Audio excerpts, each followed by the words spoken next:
আমি যুক্তরাষ্ট্রের ২৫টা বিশ্ববিদ্যালয় থেকে অফার লেটার পেয়েছি। যুক্তরাষ্ট্রের ২৫ বিশ্ববিদ্যালয়ে পড়ার প্রস্তাব পেলেন বাংলাদেশি ছাত্রী। তিনি হলেন চট্টগ্রামের রাঙ্গুনিয়া উপজেলার সফরভাটা বড়বাড়ির মেয়ে মুমতাহিনা করিম মিম। ছোটবেলা থেকেই যিনি বিদেশে উচ্চশিক্ষার স্বপ্ন দেখতেন, তিনি নিজেকে আস্তে আস্তে গড়ে তুলেছেন সেই স্বপ্নের জন্য। অবশেষে তার সেই কঠোর পরিশ্রমের ফল মিলেছে। যুক্তরাষ্ট্রের বিখ্যাত হেইস মেমোরিয়াল স্কলার্স অর্জন করেছেন তিনি, যা একটি ফুল right scholarship. Hayes Memorial scholarship প্রতি বছর বিশ্বের বিভিন্ন দেশ থেকে মাত্র ৪ জন মেধাবী শিক্ষার্থীকে সুযোগ দেওয়া হয়। এবছর স্কলারশিপ পাওয়া 4 জনের মধ্যে 3 জনই যুক্তরাষ্ট্রের। আর পুরো বিশ্ব থেকে সুযোগ পাওয়া একমাত্র শিক্ষার্থী হলেন আমাদের দেশের মিম। তার এই অর্জন শুধু তার ব্যক্তিগত সাফল্য নয়, বরং বাংলাদেশের শিক্ষার্থীদের মেধা ও সক্ষমতার একটি বড় প্রমাণ।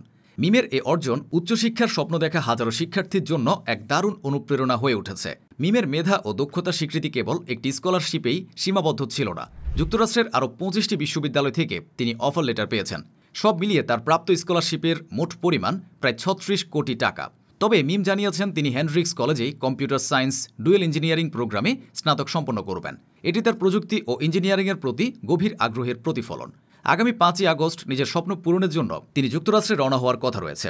1 আগস্ট শুক্রবার বিকেলে তার এই অসাধারণ অর্জনের জন্য সফরভাটা বড়বাড়ির পক্ষ থেকে তাকে সংবর্ধনা দেওয়া হয়। এতে পরিবারের সদস্য এবং এলাকার গণ্যমান্য ব্যক্তিরা উপস্থিত ছিলেন, যারা তার এই সাফল্যে গর্বিত। মেধা ও উদ্ভাবনী ক্ষমতার পরিচয়। রোবোটিক্স থেকে প্রোগ্রামিং ক্লাব।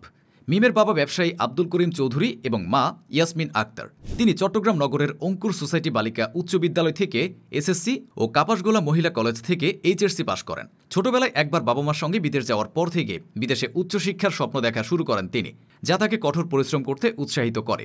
নিজের দক্ষতা বাড়ানোর জন্য মিম কঠোর পরিশ্রম করেছেন। তিনি 7ম শ্রেণীতে পড়ার সময় থেকেই একটি ওয়েবসাইট তৈরি করেন, যা তার প্রযুক্তি প্রীতির এক দারুণ উদাহরণ।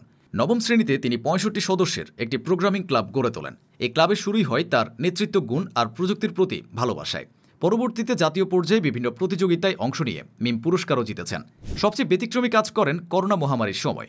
যখন পুরো বিশ্ব ঘরবন্দি ছিল, তখন তিনি ঘরে বসে গড়ে তোলেন একটি মিনি রোবোটিক্স ল্যাব, যেখানে তিনি কিবো নামের একটি রোবট নির্মাণ করেন, যেটি খাবার পরিবেশন করতে পারে। এই উদ্ভাবনী প্রকল্পটি তার সৃজনশীলতা এবং ব্যবহারিক জ্ঞানকে তুলে ধরে। প্রযুক্তিগত দক্ষতা বাড়ানোর জন্য বিভিন্ন সহশিক্ষা কার্যক্রম ও সাক্ষাৎকারে অংশ নেন মিম। তার এই যাত্রা সহজ ছিল না, কিন্তু তার অদম্য ইচ্ছাশক্তি এবং কঠোর পরিশ্রম তাকে সফলতার শিখরে পৌঁছে দিয়েছে। নিজের সংগ্রাম সম্পর্কে তিনি বলেন, সহশিক্ষা কার্যক্রম আমার সবচেয়ে বড় অংশ। ছোটবেলা থেকে বিতর্ক, চিত্রাঙ্কন, গান, প্রোগ্রামিং থেকে শুরু করে বিজ্ঞান মেলায় অংশগ্রহণ করেছে, বিভিন্ন প্রতিযোগিতায় পুরস্কৃত হয়েছে এবং সেখান থেকেই অনুপ্রেরণা লাভ করেছে। তিনি আরও বলেন, স্বপ্ন ছিল বিদেশে উচ্চশিক্ষা অর্জনের এবং সেজন্য নিজেকে ধাপে ধাপে প্রস্তুত করেছে এবং মা বাবা ও শিক্ষকদের অনুপ্রেরণায় সফল হয়েছে। মিমের এ সাফল্যের পেছনে তার মা বাবার অনুপ্রেরণা এবং শিক্ষকদের সহযোগিতা ছিল অপরিহার্য। এটি প্রমাণ করে যে সঠিক দিক নির্দেশনা এবং পারিবারিক সমর্থন একজন শিক্ষার্থীর সাফল্যের জন্য কতটা গুরুত্বপূর্ণ। মুমতাহিনা করিম মিমের এ গল্প দেশের সকল শিক্ষার্থীদের জন্য এক উজ্জ্বল দৃষ্টান্ত। তার এই সাফল্য আমাদের দেশের মেধাবী শিক্ষার্থীদের জন্য এক নতুন আশার আলো।